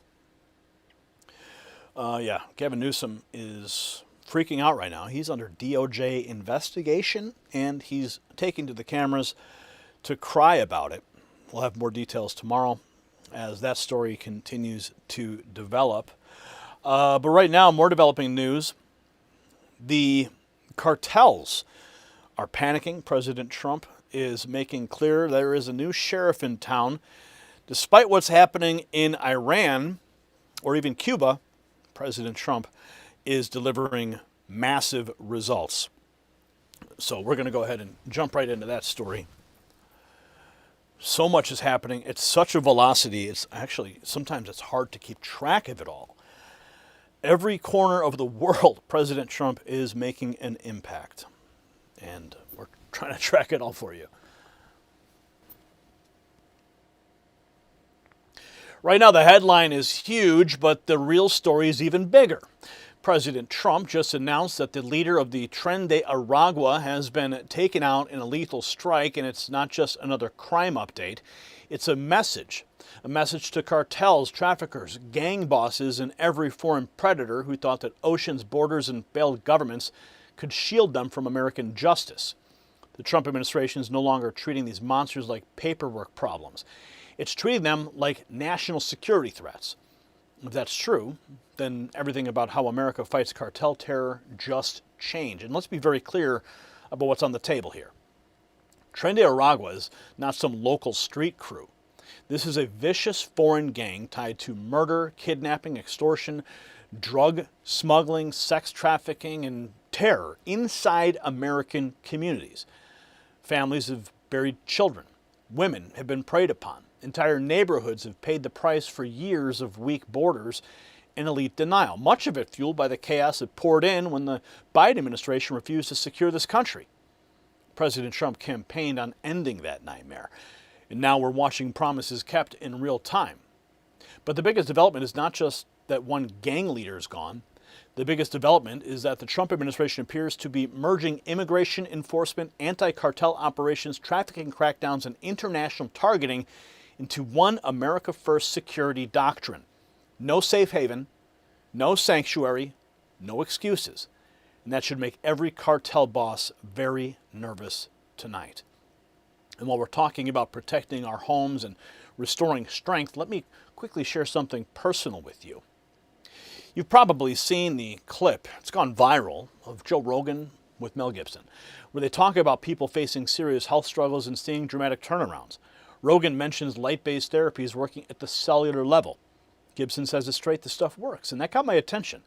In my own life, I watched something similar. For a long time, my wife dealt with constant discomfort and anxiety, and it wore on all of us. Then we started looking into red light therapy and what it could do for recovery, calm, and daily wellness. Jonathan Otto, he has all the tools, and he's done a number of interviews right here on this channel that you must see. Now, the resources are available to you at myredlight.com, and that's where I want you to go to learn more. You can also check it out there, My Red Light, but make sure you use myredlight.com and use NNN25 for individual items or NNN30 for bundles. You will not regret it. Now back to the story, because what comes next shows that this is about far more than one operation overseas. Now here's the part the corporate media will try to bury. The immigration story, the cartel story, the trafficking story, and even the election integrity story are all starting to connect.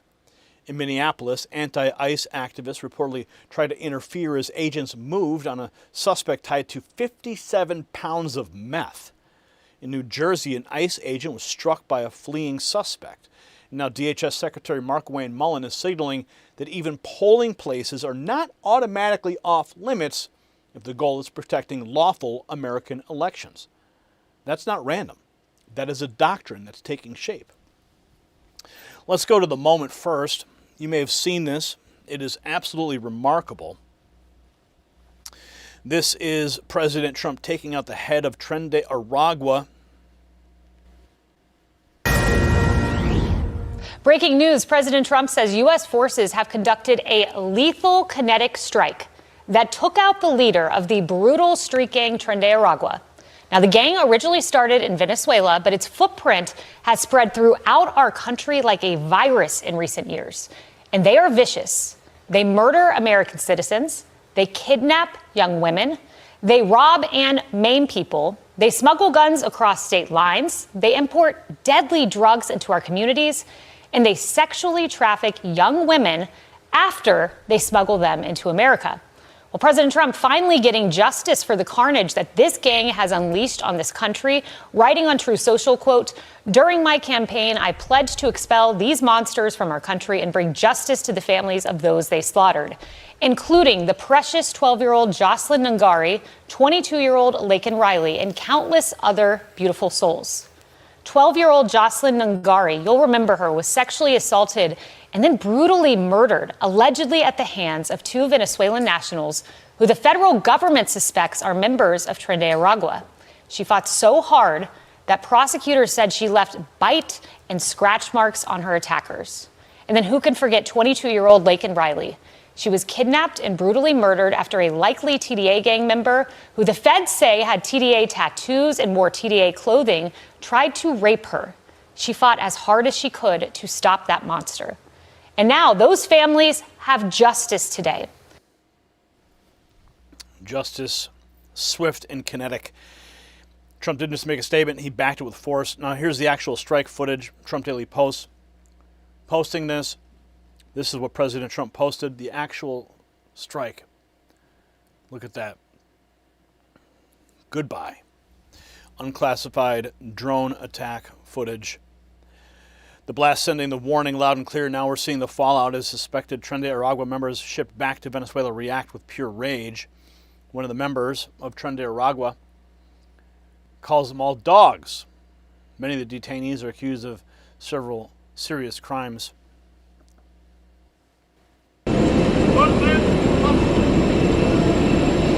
Malditos perros todos, son unos malditos, malditos. Papo.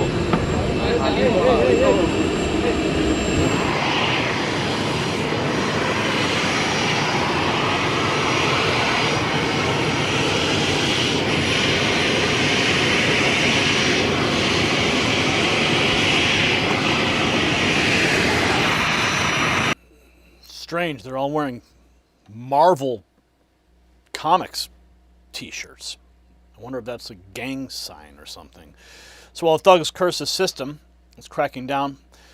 Next, we'll show you how the same pro-illegal insanity here is at home. In Minneapolis, left-wing activists swarm ICE agents trying to grab a meth suspect after court.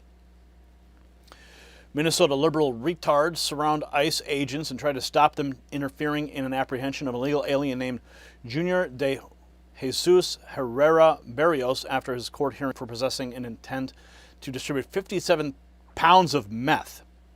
Who are they fighting for? That's the question. You! Get the off! Get the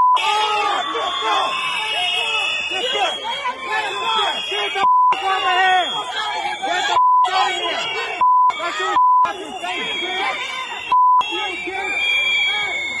You kid! Get the motherfucker!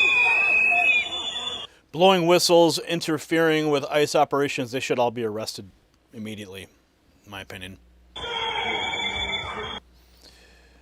So the activists weren't defending some harmless migrant. They were interfering around a man accused of major meth case. Next, the charging details show exactly who they're fighting for.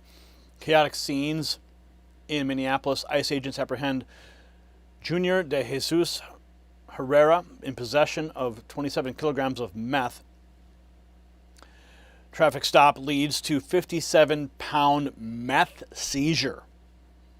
Mugshots of those who were arrested.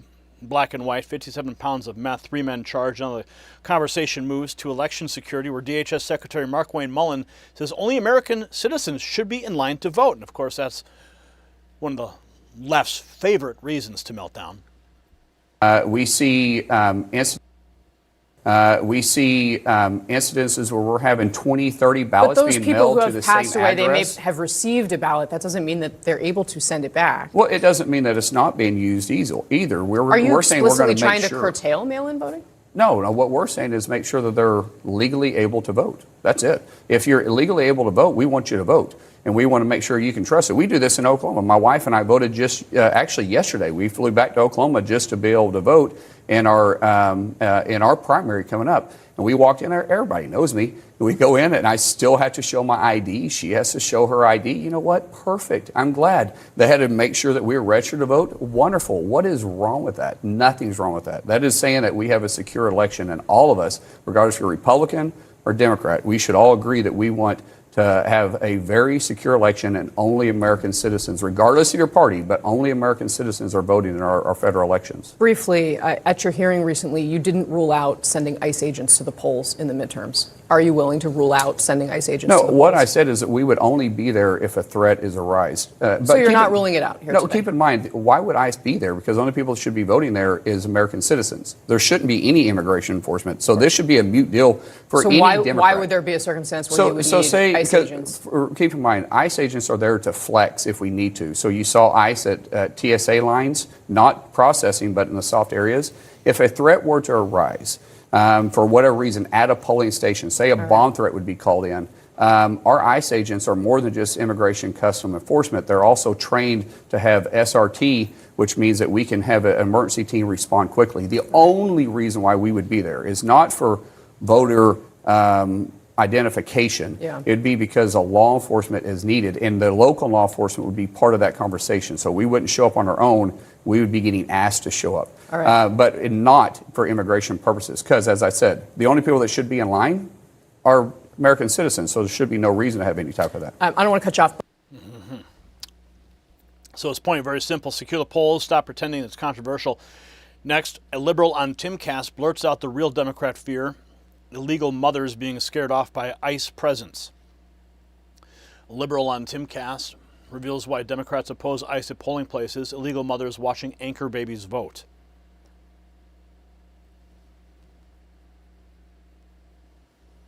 I want ICE at voting ballot. That is weird. Sure, I'll answer that. I'll answer that because I think it's intimidation. Of who? Yeah, of who? Why would a legal immigrant be? Why should ICE be at those? Why? Why would Democrats be afraid of it? Well, but answer my question. Why? Yeah, to prevent illegal immigrants from trying to vote. Okay, so illegal immigrants cannot vote, and I will tell you this. So it's actually quite simple. Can they try? No one should care. Can they try? Anybody can try to do anything. Okay? Great. So what's wrong with having ICE there? It is okay. First of all, if you're a family, we have guards at banks. I'll give you an example. People can't steal money from banks. banks. Let's just say you're the mother. Let's just say you're a mother and you're not voting. You're undocumented and you're there with your kids that are old enough to vote. Mom wants to go with the kids and watch them vote, whatever the case may be. I would imagine a lot of people would be very intimidated and they wouldn't go there and they wouldn't vote because there are ICE agents there. Hold on. Intimidated by law enforcement? Wait. Your example is some kids that have birthright citizenship from an illegal mother. That's your example. Anchor babies. I'm giving you. That's your example. I'm giving you examples where I have talked to people that would be intimidated. They shouldn't be voting either. To be frank. So criminals agree. Yeah, stay away. There are people. There are people that are very. Should banks have guards? Yeah, but why? But you're not allowed. You can't take money from a bank. You can't take money. Illegals can't. Should banks have guards? That tells you the quiet part out loud about who Democrats are protecting Meanwhile, in New Jersey, the danger ICE faces on the streets gets even more real. A suspect hits an agent with a car and takes off. That ICE was attempting to apprehend a suspect when that suspect ran away, jumped in a vehicle, and then drove off, striking the ICE agent. The agent fired his firearm, we're told, at the vehicle and reportedly struck it. The suspect then kept driving and has not been located as of right now. Now, it's been just a short time, but as of the last update coming in from Fox Philadelphia, that suspect has still not been located. Now, the agent reportedly sustained unknown injuries, and it's not known just yet if that suspect was injured in the gunfire. Again, all of this developing here at this hour, and you can see an aerial view of what is still a very active scene. You can see what looks to be that entire area shut. So after seeing an ICE agent struck during an arrest attempt, Trump's closing message lands even harder. He puts it plainly: import the third world and you become it. President Trump says it perfectly. If you import people from third world countries, you quickly become a third world country, and there's not a thing you can do about it. Make America great again. And we're putting them all over our fields and ruining the fields and killing the birds and all of this. And the environmentalists say they like them, but they really are a tremendous eyesore. They've ruined. Europe has gone, as you know, it's gone to it. Europe isn't even recognizable anymore between immigration and because of environmental things like the windmills, which are taking over. The people hate them. The energy is by far the most expensive. And we're fighting very hard to make sure that they don't get built. I hope we don't have one built during my administration. So, what does it all mean? It means the Trump administration is redefining transnational gangs and cartels from a law enforcement nuisance into a hostile security threat. The old model was arrest, process, extradite, and hope. The new model is identify, disrupt, remove leadership, break the network, and deny safe haven anywhere. That's why the killing of the Tren de Aragua leader matters beyond one man. It tells every cartel and gang commander that distance will not save you, foreign soil will not save you, and bureaucratic loopholes will not save you either. It also explains why ICE actions, meth busts, trafficking cases, and election security debates are now showing up in the same conversation. The Trump administration sees one battlefield: the defense of the American nation. And I'll tell you this is what America First looks like when it's serious. See, President Trump's not playing the old Washington game where officials issue statements and hold hearings and let criminal empires keep feeding off the blood of our people. He's showing strength, clarity, and the will to act. And look who is furious. The same left that swarms ICE arrests, excuses illegal entry, downplays cartel violence, and now melts down at the thought of law enforcement near polling places. They're telling you exactly whose interests they protect, and it's not yours. The choice is simple. Do we stand with American families, secure borders, lawful elections, and agents risking their lives to defend this country? Or do we let foreign gangs, drug traffickers, and their political enablers keep poisoning the nation? Share this report everywhere. And subscribe if you're done with the media lies, and let me know in the comments, do you support the Trump administration treating cartels and gangs like national security threats, yes or no? Let's have a conversation, and let's keep you connected. Thousands of patriots have already texted the words raw feed to 844-840-4963. I want to make sure you stay in the loop.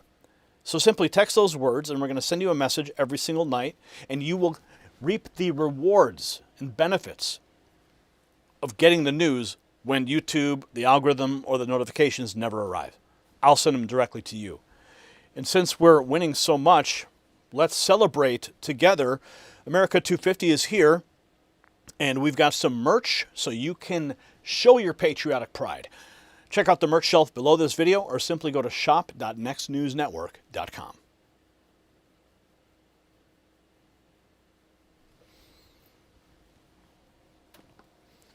Okay, moving right along, we got some more news. We're going to dive a little bit deeper into the fallout of those remarks at last night's UFC fight that Michelle Obama is a man. Yes, Dana White is now officially responding. The clucks on The View, they're melting down right on cue. So we've got all of that in just a moment. We're going to be bringing you the latest. Of course, we've already got the latest from the White House, as you saw at the opening of this live broadcast. And we talked about what's going on in Iran, the America 250 fight last night, the UFO files, what's happening at the G7, and, of course, our last report about the cartels and the kinetic strike. And now we're going to go into Michelle Obama's secret.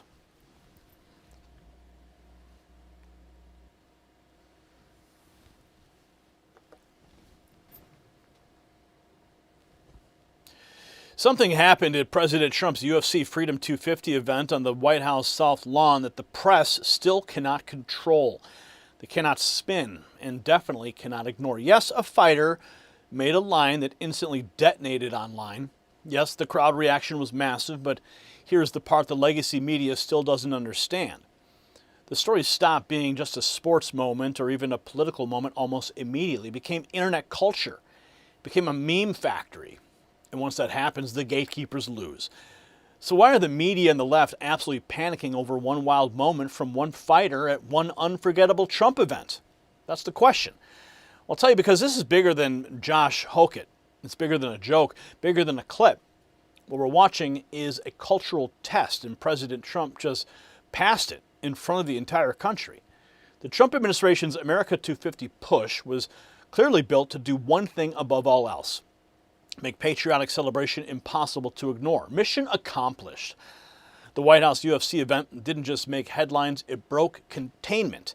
It jumped from government coverage to sports coverage to political reaction and then into meme territory, where the public starts producing content faster than cable news can whine about it. And that's when an event becomes part of the culture. And that's exactly why figures like Sonny Hostin are hyperventilating. They know that attention is power. They know relevance is power. And they know Trump just turned the White House into the center of the national conversation again, while the left is reduced to scolding Americans for laughing. See, that's not dominance, that's desperation, and the viewers can see it in real time. And while we're talking about things that the establishment mocked before ordinary Americans proved they work, let me tell you about something that got my attention for some very personal reasons. You've probably seen the clip of Joe Rogan with Mel Gibson talking about people close to them who went through serious health struggles and then saw dramatic turnarounds. Rogan brings up light-based therapies and how they work at the cellular level. Gibson says it plainly, the stuff works, and that hit home for me. In my own life, I watched something similar unfold. My wife dealt with constant discomfort and anxiety for a long time, the kind that wears you down day after day. Then I started looking into red light therapy and the research behind it. I interviewed Jonathan Otto countless times and investigated. Yes, he helped introduce a lot of people to this space, and if you want to learn more, just check out the countless interviews I've done with him on this topic, or just go to myredlight.com. It's linked below. Use NNN25 for individual items or NNN30 for bundles. It's simple, it's non-invasive, and it's definitely worth checking out. Now back to the story. The media can't stop feeding with every over-the-top reaction. Now here's the twist that matters most. The clip itself was only the spark. The explosion came from the reactions. First, the crowd roared. Then the social media accounts started joking about fantasy matchups. And then Dan Bongino laughed it off as exactly what it was: an unexpected, hilarious Hokett moment, not the Declaration of Independence. Then came the left-wing meltdown machine, with The View treating a viral fight night joke like a national emergency. That overreaction is exactly why the thing keeps growing. The more they scold, the more the internet memifies it. And then the tweets, we're going to show you, prove that point better than anything else. Now, of course, here's the moment that everybody has been talking about for days. Alex Pereira, I want a shama on your mama. And lastly, Michelle Obama is a man. Am I right, America? Ladies and gentlemen. So he drops the line live in the cage, the internet wasting no time turning it into a joke. The joke heard around the world. Now look at the online reactions immediately framed. Hokett versus Michelle Obama is the main event America deserves. Dr. Clown PhD posting this AI meme.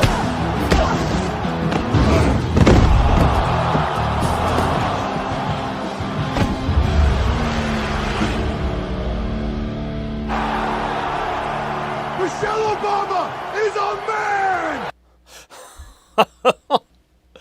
So the social media mockery didn't stay online for long. Next to see the crowd reaction from the event itself. And yes, plenty of people in the building were right there with him.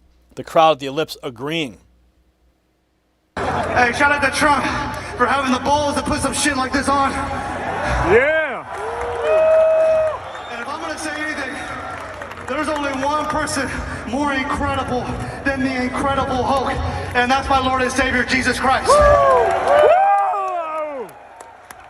Now listen, Alex Pereira. Yeah, get that motherfucker. Get that butt to the fucker. And lastly, Michelle Obama is a man. Yeah! Ladies and gentlemen, Josh Hogan. Yeah!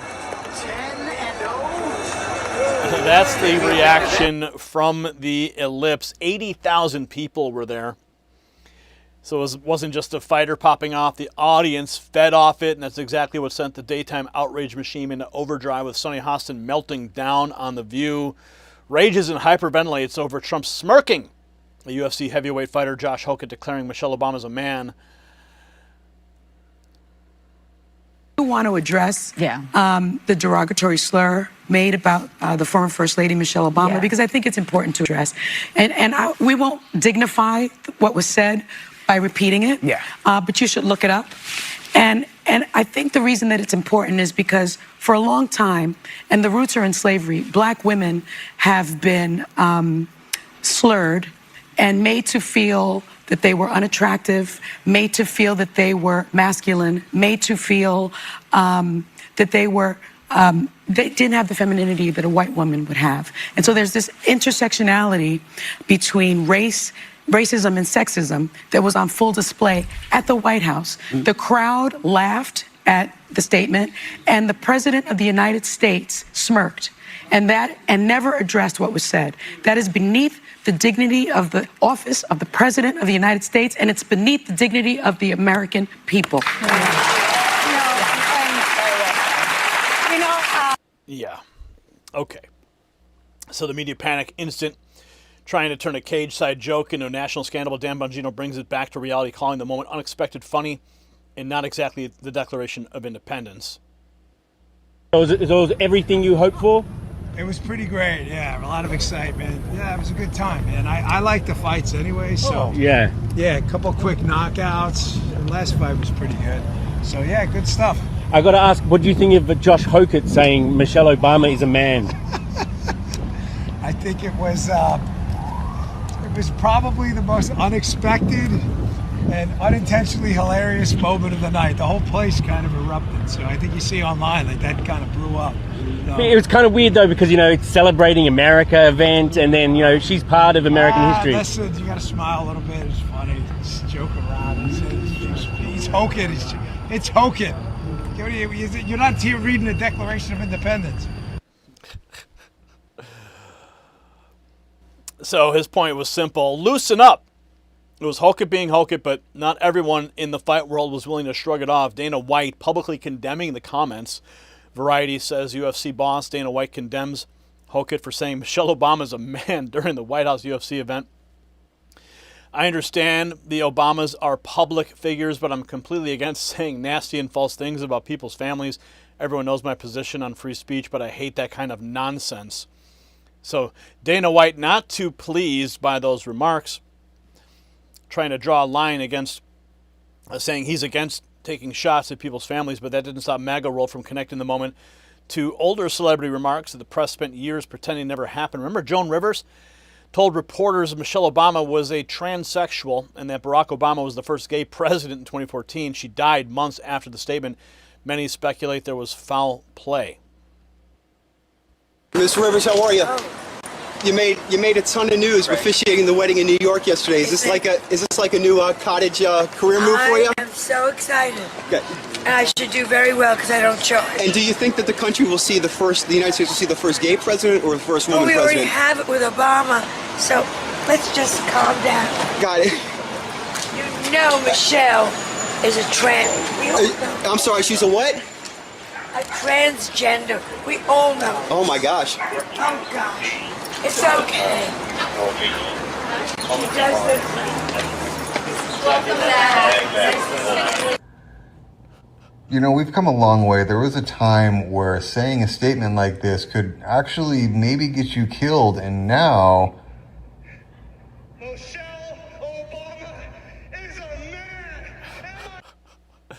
So the throwback clip is why the left's so rattled. People are saying out loud what used to be treated like forbidden territory.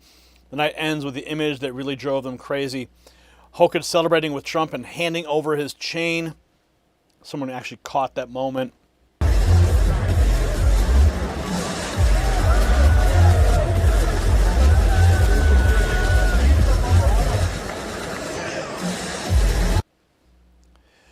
I believe that was Margot Martin who captured that moment.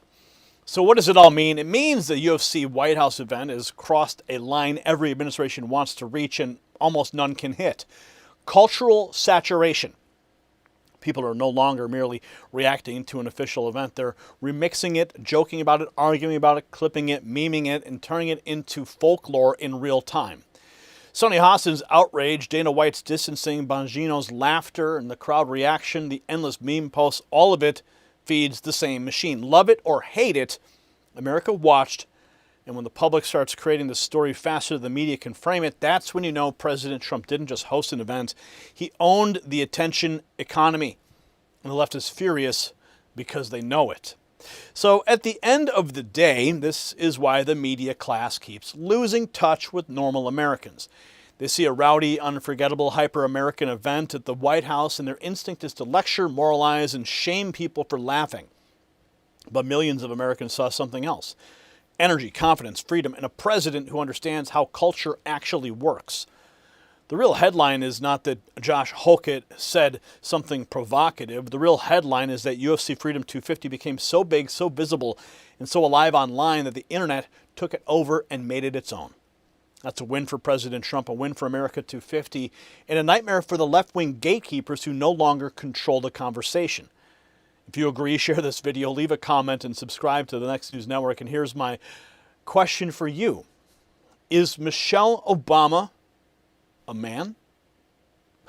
Let's have a conversation, and let's make sure you stay connected. Text raw feed to 844-840-4963. Thousands of patriots before you have already made that decision, and they are benefiting, getting the inside scoop direct from Next News when the algorithm decides otherwise and the notifications never arrive. I will send you those notifications direct to your phone from me. So make sure you get plugged in. And since we're talking about America 250, time to celebrate all the wins. Go to the merch shelf below this video. Check out the Next News America 250 merch that we've got just for you, or just go to shop.nextnewsnetwork.com.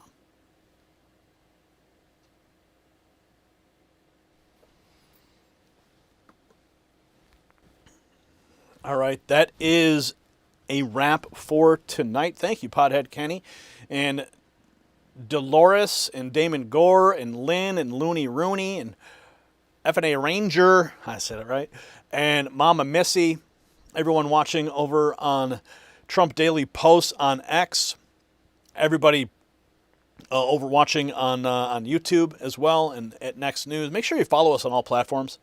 Very important you do so. If you haven't started following Trump Daily Posts yet, please give them a follow. They are always right on point with the latest news and information directly from Trump's Truth Social posts, which can be pretty entertaining at times, as well as very informative, because that is President Trump's preferred method to get the word out.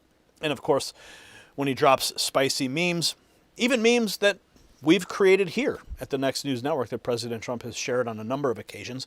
And we're honored that the president keeps an eye on what we're reporting and what we're posting. So make sure you follow us on all those platforms. Remember, I am Gary Franchi. I am your chief White House correspondent.